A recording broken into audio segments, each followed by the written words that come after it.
Imagine एक ऐसी company जिसकी वैल्यू आज लाखों करोड़ों रुपए है, बट उसकी शुरुआत सिर्फ 10,000 उधारी से हुई थी।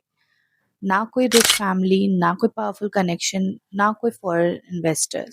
सिर्फ एक छोटी सी कंपनी, 7 लोग और बड़ा सपना। आज हम बात करेंगे इंफोसिस की, जिसने सिर्फ सॉफ्टवेयर ही नहीं बनाया बल्कि पूरी दुनिया को दिखाया कि इंडिया भी ग्लोबल लेवल पे टेक्नोलॉजी लीडर बना सकता है। ये कहानी आपको एंड तक सुननी चाहिए, बिकॉज ये हर वो एंटरप्रेन्योर को लाइफ चेंजिंग लेसन दे सकता है। ये कहानी स्टार्ट होती है 1981 में, जब स्टार्टअप नाम की कोई चीज़ एग्जिस्ट नहीं करती थी। कंप्यूटर कम थे, इंटरनेट था ही नहीं, और सॉफ्टवेयर इंडस्ट्री नाम की लगभग कोई चीज़ एग्जिस्ट नहीं करती थी। इसी दौरान 7 सॉफ्टवेयर इंजीनियर ने डिसाइड करा कि वो एक ऐसी कंपनी बनाएंगे जो इंडिया को टेक्नोलॉजी के मैप पर ले आएगा। इन 7 फाउंडर में सबसे फेमस नाम नारायणा मूर्ति का था। टैलेंट सभी के पास थे, बट एक ही प्रॉब्लम थी, पैसा नहीं थे।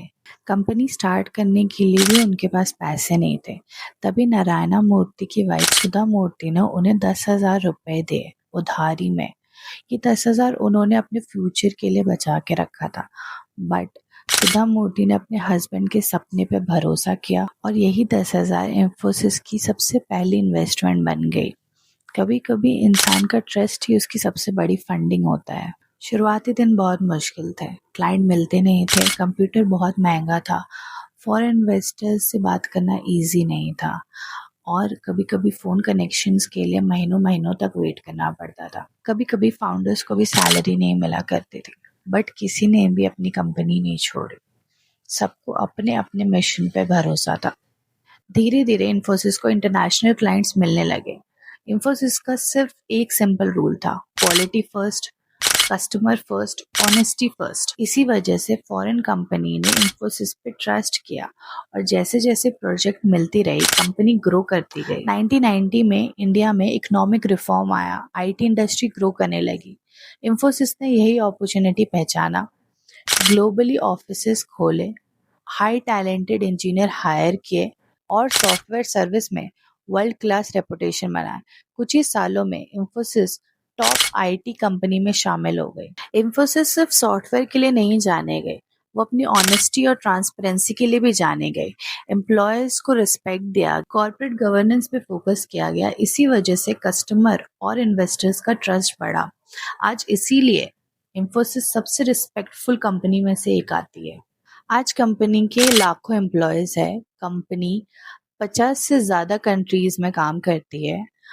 Artificial intelligence, cyber security, cloud computing, digital transformation, हर नए टेक्नोलॉजी सेक्टर में इंफोसिस अपनी पहचान बना चुकी है।